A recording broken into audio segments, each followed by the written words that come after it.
नमस्कार मित्रांनो, तुमचं स्वागत करतो एका नवीन व्हिडिओमध्ये. तर आज आपण जाणार आहे हरियाणा राज्यातील पानिपत या जिल्ह्याला. पानिपत या जिल्ह्याला मराठ्यांचा खूप मोठा असा इतिहास आहे आणि पानिपतमध्ये एक छोटंसं म्युझियम आहे. त्यामध्ये मराठ्यांबद्दलचं साहित्य, मराठ्यांबद्दलचा इतिहास व जिथे मराठ्यांचं युद्ध झालं ती जागा पण आज आपण बघू. तर व्हिडिओ पूर्ण बघा. तर आता आपण चाललेलो सफेदो बस अड्ड्यावर. तर तिथनं नंतर जाणार आहे आपण पानिपतला. आता आपण आहे सफेदो एस टी स्टँडवर चाललेलो आपण जाणार आहे पानिपत. तर मित्रांनो, आपण आलेलो आहे सफेदो बस स्टँडवरती. इथून जाणार आहे आपण पानिपतला. पानिपत 30 किलोमीटर लांब आहे. तिथून आपण आता जाऊ पानिपतला.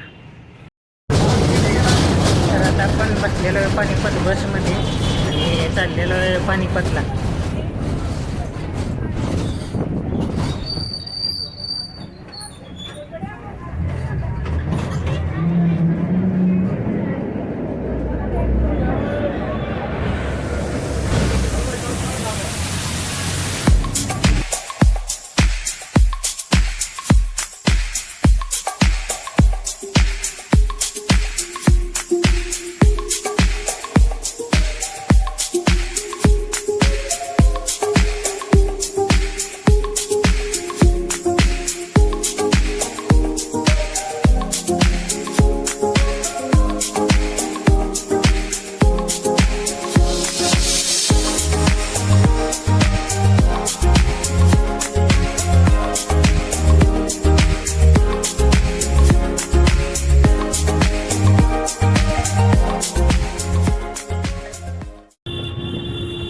तर आता आपण आलेलो आहे पानिपत नेहर पूलवरती.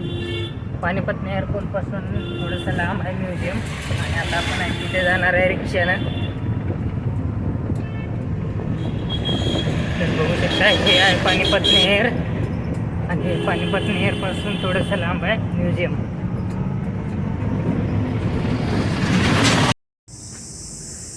तर हे आहे पानिपत म्युझियम.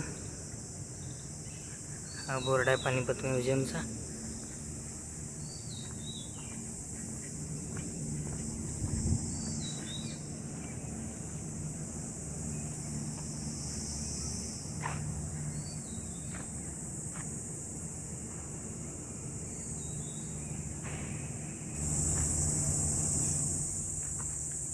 हे आहेत मराठी लढाई मधले काही पुतळे उभा केलेले आहेत पानिपत म्युझियममध्ये, बघू शकता.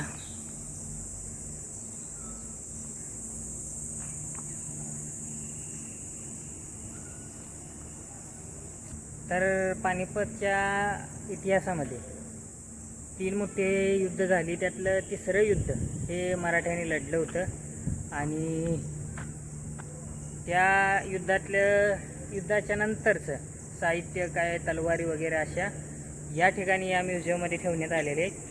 ते आता आपण आज जाऊन बघू. 15 रुपये तिकीट आहे आतली म्युझियमची. आता आपण आज जाऊया आणि बघूया आतमध्ये काय काय. हे बघू शकताय पानिपतचं म्युझियम आहे. इथे व्हिडिओ बनवणं अलाउड नाही, तरी पण आपण व्हिडिओ बनवते गपचूप. आणि हे साहित्य, इथे लहान मुलांची खेळणी पण ठेवण्यात आलेली आहे, बघू शकता. आणि हे पानिपतचं पहिलं युद्ध, त्या युद्धातली सामग्री, त्या युद्धातलं साहित्य ह्या रूममध्ये ठेवण्यात आलेलं आहे.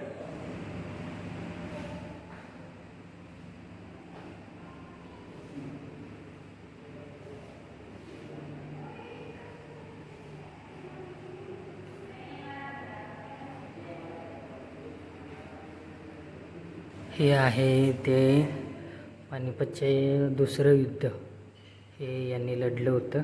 आणि हे पानिपतच्या दुसऱ्या युद्धातलं साहित्य इथं ठेवण्यात आलेलं आहे. साहित्य म्हणजे खूप कमी प्रमाणात साहित्य राहिलेलं आहे आणि फक्त फोटो वगैरे असे ठेवलेले आहेत. हे बघू शकता.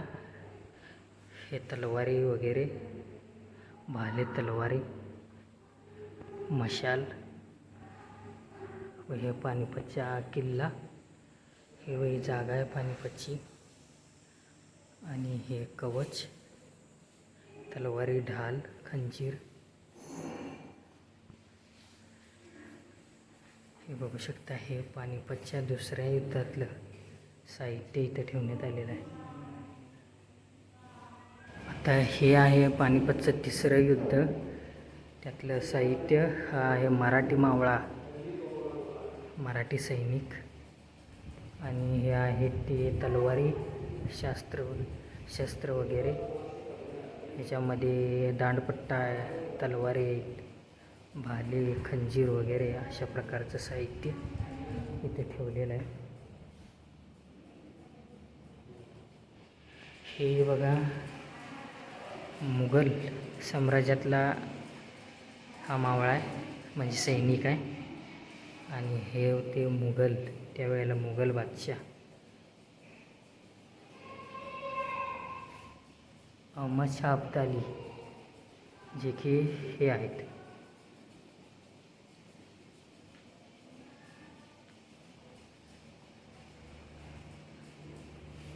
आणि हे आहेत बालाजीराव पेशवा.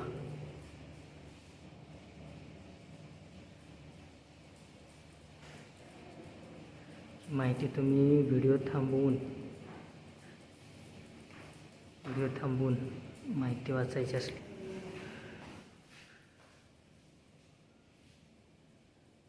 हे आहे पत्र, जे त्यावेळेला मराठ्यांना लिहिलं गेलेलं होतं. 14 नोव्हेंबर 1760ला हे लिहिलेलं आहे. हे आहे पत्र. हे आहे छोटीशी तोफ, ही तोफ आहे, हे बघू शकता.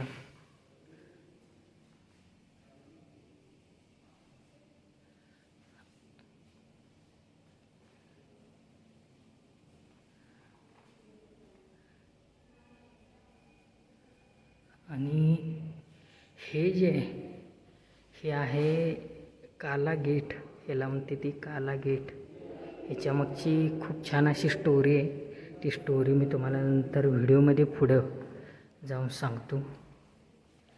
बघू शकता, व्हिडिओ थांबवून हा जे माहिती आहे ती तुम्ही वाचू शकता. हे त्यावेळेचे युद्ध, त्याचे चित्र इथं काढण्यात आलेलं आहे, ते तुम्ही बघू शकता. हे काय नंतरचे जे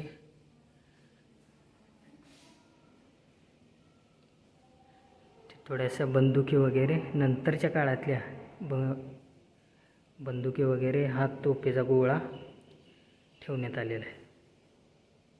पानिपतच्या खोदकामामध्ये गावलेल्या मूर्त्या किंवा मंदिराचे अवशेष इथे ठेवण्यात आलेले आहेत. हे वाचू शकता तुम्ही व्हिडिओ थांबवून.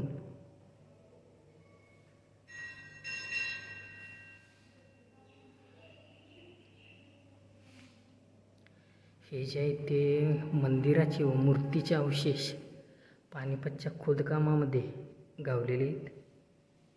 हे जे आहे ते त्यावेळचे नाणी किंवा शिक्के, चलन आपण म्हणू, ते इथे ठेवण्यात आलेलं आहे.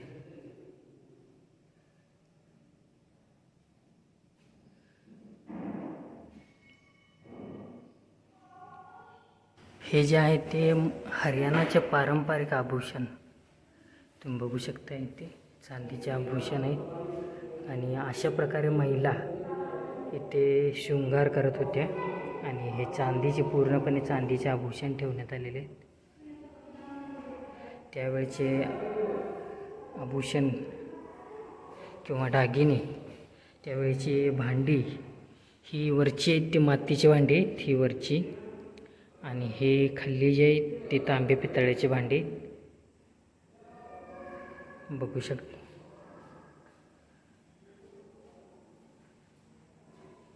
हे जे आहे ते वाद्य साहित्य, हे जे हा जो आहे तो ढोल आहे. त्याच्यावरलं कातडं खराब झालेलं आहे, त्यामुळं हा जो आहे तो ढोल आहे. आणि हे वाजवण्याचं साहित्य आहे. हा जो आहे एक प्रकारचा वीणा आहे, हा डमरू. आणि इथे पण साहित्य ठेवण्यात आलेलं आहे, बघू शकता. चरखा आहे, इथे जे आहे ते ग्रंथ ठेवण्याचं किंवा ग्रंथ वाचण्याचं हे जे आहे ते साहित्य आहे. आणि हे जे मातीचं हे दुधाचं लोणी बनवायचं, कारण की हरियाणामध्ये दूध दही अशा प्रकारचे जास्त खाल्लं जाते खाद्य. त्यामुळे हे जे आहे ते हुक्का हा इथं अजून पण हुक्का पितात पारंपरिक. हे बघू शकता हुक्का वगैरे. तर हे जे आहे ते शेती अवजारं हरियाणातील शेती अवजार आहेत, ते तुम्ही बघू शकता.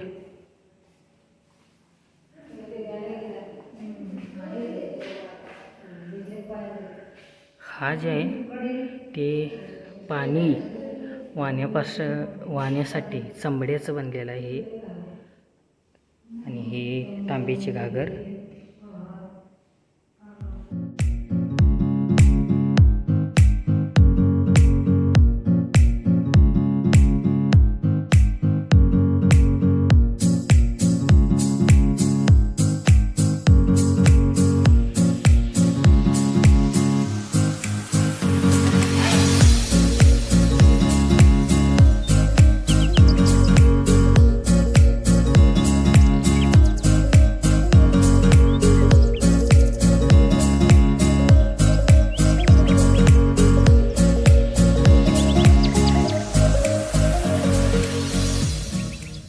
तर आता आपण बघितलेलं आहे पानिपत म्युझियम. आणि आता आपण जाऊ जिथे मराठ्यांचं युद्ध झालं. तर ह्या पानिपतच्या संग्रहालयामध्ये मराठ्यांचं जे साहित्य ठेवलेलं आहे त्यातील एक आहे जे काळा गेट, जे की मी तुम्हाला आता दाखवतो. त्या गेटची अशी माहिती आहे की ते गेट जे आहे ते राणी व्हिक्टोरियासाठी बनवण्यात आलं होतं, पण त्याचा इतिहास जो आहे तो पानिपतच्या इतिहासाशी जोडलं गेलेला आहे. त्यामुळे ते गेट जे आहे ते पानिपतच्या संग्रहालयामध्ये ठेवण्यात आलेलं आहे. इथं मी रिक्षा करून तर आता आलेलो आहे, पण आता इथनं रिक्षा करून आपल्याला जी जागा जायची आहे तिथं जायला मला वाटतं थोडंसं अवघड होणार आहे, कारण की इथून रिक्षा वगैरे किंवा काय वाहन आपल्याला भेटणं झालेलं आहे. तर बघू आपण आता काय भेटते आणि आपण कशानं जातो.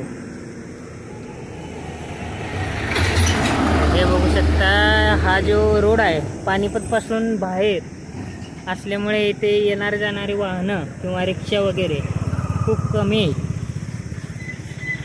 त्यामुळे तुम्ही जर आला तर स्वतःच्या वाहन किंवा रिक्षा वगैरे पर्सनल करून या, की तुम्ही जोपर्यंत फिरताय तोपर्यंत रिक्षा थांबल. रिक्षा थांबल अशा प्रकारे तुम्ही या, नाहीतर माझ्यासारखं येऊन तुम्ही इथं अडकाल. तर पुलापर्यंत चालत जायची वेळ आता आपल्यावर आलेली आहे आणि आता आपण चाललेलो आहे पुलापर्यंत चालत. तर बघू आपण पुलापासून आपल्याला काय भेटतंय का ते पण बघू. आता अवघड झालेलं आहे आपलं काम.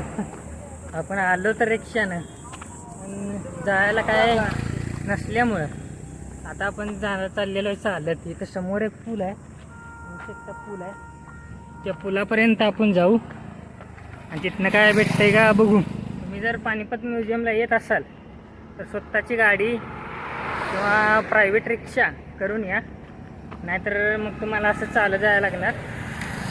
कारण की पानिपतच्या बाहेर जे आहे हे म्युझियम आहे हे, आणि इथंपर्यंत तुम्हाला चालत जावं लागणार. आता बघूया पुलावर जाऊन काय रिक्षा वगैरे वाहन आपल्याला सिटीमध्ये जायला भेटतंय का.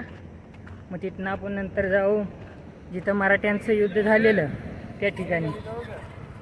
तर आता नशिबाने आपल्याला रिक्षा भेटलेली आहे आणि आपण जाऊ आता नेर पूलवर जाऊ. आणि नेर पूलवरनं बघू की आपल्याला जिथं लढाई झाली तिथनं रिक्षा भेटते का, कारण ती पण जागा पानिपतच्या बाहेरच आहे. आणि तिथंपर्यंत जायला बघू काय भेटते का आपल्याला पुढं. तर मित्रांनो, आता प्लॅन में थोडा चेंज रहने का. आता आपण जाणार आहे घरी, कारण की जिथं लढाई झाली होती पानिपतमध्ये, ती जागा पानिपतपासून 1 किलोमीटर लांब आहे.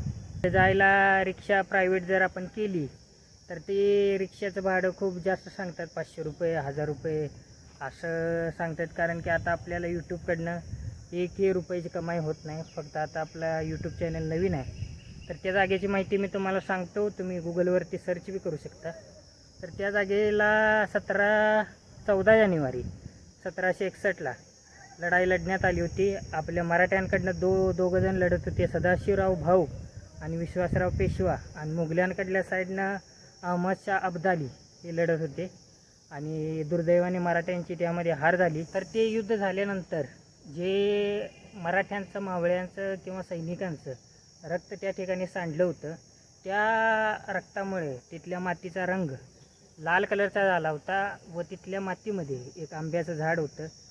त्या आंब्याचं झाड पूर्णपणे त्याची साल, लाकूड काळ्या कलरचं झालं होतं. त्यामुळे त्या जागेला नाव देण्यात आलं होतं काला आम. आणि त्याच लाकडाचं नंतर वाळल्यानंतर त्या लाकडाचं गेट बनवण्यात आलं होतं राणी व्हिक्टोरियासाठी, इंग्लंडची राणी व्हिक्टोरियासाठी. ते राणी व्हिक्टोरियासाठी एक गिफ्ट होतं, पण त्याचा इतिहास हा पानिपतशी जोडला गेलेला होता. त्यामुळे ते जे गेट आहे ते पानिपतच्या म्युझियममध्ये ठेवण्यात आलं. मराठी सैनिकांबरोबर, मावळ्यांबरोबर जी लोकं होती, ती लोकं पानिपतमध्ये थांबली, एका रोडच्या किनारी बसली. त्यामुळे लोकल लोकांनी त्यांना रोड मराठा असंही नाव दिलं. नंतराने आपली नावं लोकल नावामध्ये शर्मा, वर्मा अशी बदलून घेतली. त्यातील एक आपला भारताचा gold medalist javelin thrower Neeraj Chopra हा पण एक रोड मराठाच आहे. तर हा होता व्हिडिओ मित्रांनो. कसा वाटला व्हिडिओ कमेंट करून नक्की सांगा. व्हिडिओला लाईक करा, आपल्या चॅनलला सबस्क्राईब करा, तुमच्या मित्रांमध्ये, फॅमिलीमध्ये हा व्हिडिओ शेअर करा. आता भेटूया आपण एका नवीन व्हिडिओमध्ये. तोपर्यंत जय शिवराय, जय महाराष्ट्र.